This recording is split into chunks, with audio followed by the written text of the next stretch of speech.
بسم اللہ الرحمن الرحیم۔ السلام علیکم۔ اعلان نبوت کے چند روز بعد نبی کریم صلی اللہ علیہ وآلہ وسلم ایک رات مکہ کی ایک گلی سے گزر رہے تھے کہ انہیں ایک گھر میں سے کسی کے رونے کی آواز آئی۔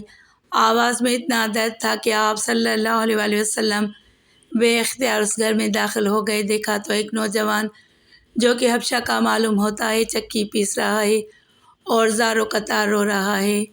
آپ صلی اللہ علیہ وآلہ وسلم نے اس سے رونے کی وجہ پوچھی تو اس نے بتایا کہ میں ایک غلام ہوں، سارا دن اپنے مالک کی بکریاں چراتا ہوں، شام کو تھک کر جب گھر آتا ہوں تو میرا مالک مجھے گندم کی ایک بوری پیسنے کے لیے دیتا ہے، جس کو پیسنے میں ساری رات لگ جاتی ہے۔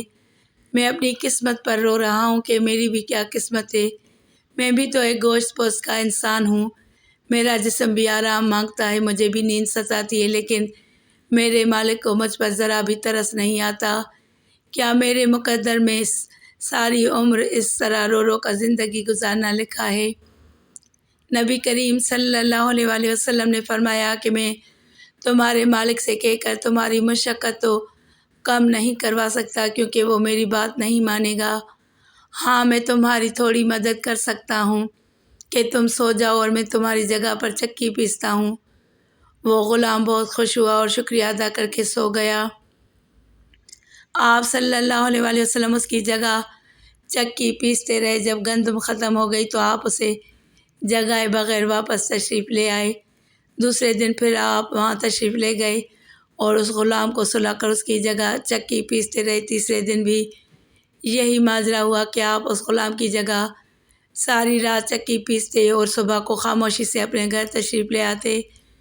چوتھی رات جب آپ وہاں گئے تو اس غلام نے کہا، اے اللہ کے بندے، آپ کون ہو اور میرا اتنا خیال کیوں کر رہے ہو؟ ہم غلاموں سے نہ کسی کو کوئی ڈر ہوتا ہے اور نہ کوئی فائدہ، تو پھر آپ یہ سب کس لیے کر رہے ہو؟ آپ صلی اللہ علیہ وآلہ وسلم نے فرمایا کہ میں یہ سب انسانی ہمدردی کے تحت کر رہا ہوں، اس کے علاوہ مجھے تم سے کوئی غرض نہیں۔ آپ نے انہیں کلمہ پڑھا کر مسلمان کر دیا۔ پھر دنیا نے دیکھا کہ اس غلام نے تکلیفیں اور مشقتیں برداشت کیں، لیکن دامن مصطفیٰ نہ چھوڑا۔ انہیں جان دینا تو گوارا تھا، لیکن اتنے شفیق اور مہربان نبی کا ساتھ چھوڑنا گوارا نہ تھا۔ آج دنیا انہیں بلال حبشی رضی اللہ تعالیٰ عنہ کے نام سے جانتی ہے۔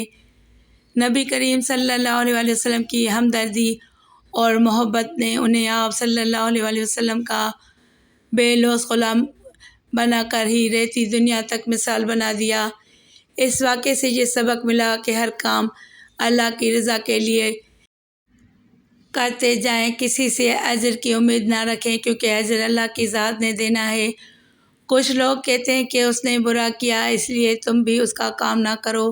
نہیں، اللہ کے نبی صلی اللہ علیہ وآلہ وسلم کے اخلاق اپنانے کی کوشش کریں۔ بے شک اس عظیم ذات کے اخلاق تک پہنچنے کا تصور نہیں، مگر کوشش ہم کو بہترین امتی بنا سکتی ہے۔ میرے نبی کریم صلی اللہ علیہ وآلہ وسلم جیسا کوئی نہیں۔ آپ صلی اللہ علیہ وآلہ وسلم پر میرے والدین اور میری اولاد کی جان بھی قربان۔